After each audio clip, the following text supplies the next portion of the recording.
Democrats, including Nancy Pelosi, saying deportations are not the solution to the humanitarian crisis.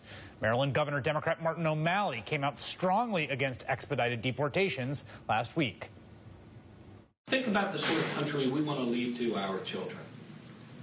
We are not a country that should turn children away and send them back to certain death.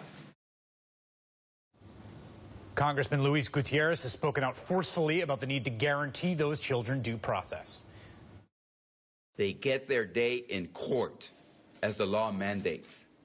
I plan to support the president's budget request, but we must make sure we do not short-circuit justice for the children. And I think all of us agree that that is a top priority. And yesterday, Los Angeles Mayor Eric Garcetti said that Los Angeles would be taking some of the migrant children in. Your city's pretty compassionate towards immigrants, so would you take some of those kids here while they're being processed? We are going to. Yeah, we've already talked to HHS, who reached out to us. Many of their parents are here. I mean, before you get partisan, before you tell me where you are on immigration, these are children. Let's get them someplace safe and secure. Let's get them legal representation, which is what this country has always stood for. Joining me now, Congressman Javier Becerra of California, chair of the House Democratic Caucus and a member of the Congressional Hispanic Caucus. Congressman Becerra, where is the Hispanic Caucus on this issue right now as this gets debated in Congress?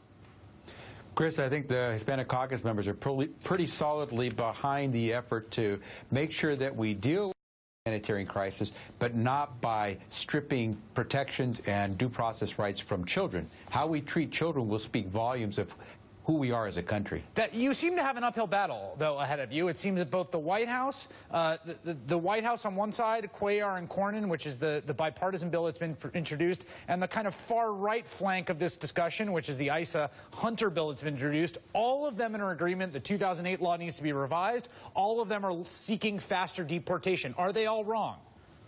Well, I think all of us are seeking for a swifter route to justice. And so that means that these children shouldn't have to wait years to have their case processed, and so for them to have an opportunity to be represented and have their case heard. I believe the president made it pretty clear today when he met with many of us from the Hispanic Caucus that what he is looking for is the means to be able to work through these cases so that these children have their day in court. And so I don't think the president is asking us to strip due process. What I do believe he's saying is that we must act, and we must act swiftly, because we can't continue to see a humanitarian crisis on our border just persist. Do you think that this debate has brought out the best or worst in American discussion of immigration? It seems to me that some of the loudest voices have been the ugliest, but I've been seeing many, many reports about churches and neighborhoods taking people in, inviting children in. This was a statement from the Catholic Diocese in San Bernardino, California. Take a listen.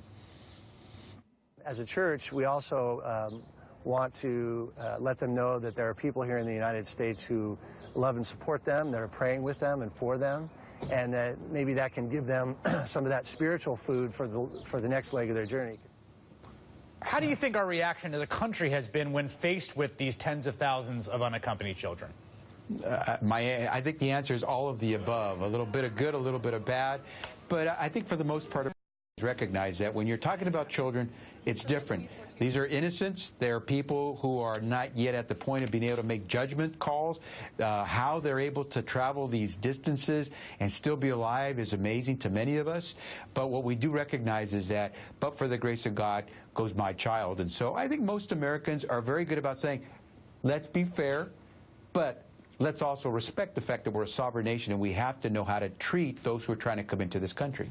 If I had talked to you after Election Day in 2012 and said 2 years from now, you're going to be in the midst of a debate about more money for border enforcement and a debate that centers on how quickly you can deport children, what would you have said then? I would have said then what I'd say now, and This is why we need to fix a broken immigration system. This is why Republican leadership stifling a vote in the House for more than 380 days, that's how long it's been since the Senate passed its bipartisan bill to fix the broken immigration system. It's crazy. We should have done this a long time ago. We probably wouldn't be where we are today with the crisis, humanitarian crisis at the border, had we passed the common sense fix to the broken immigration system. And so, Chris, this is what happens when Congress does nothing. And this shut down, do nothing politics that's being played in the House of Representatives is corrosive. Congressman Javier Becerra, thank you so much.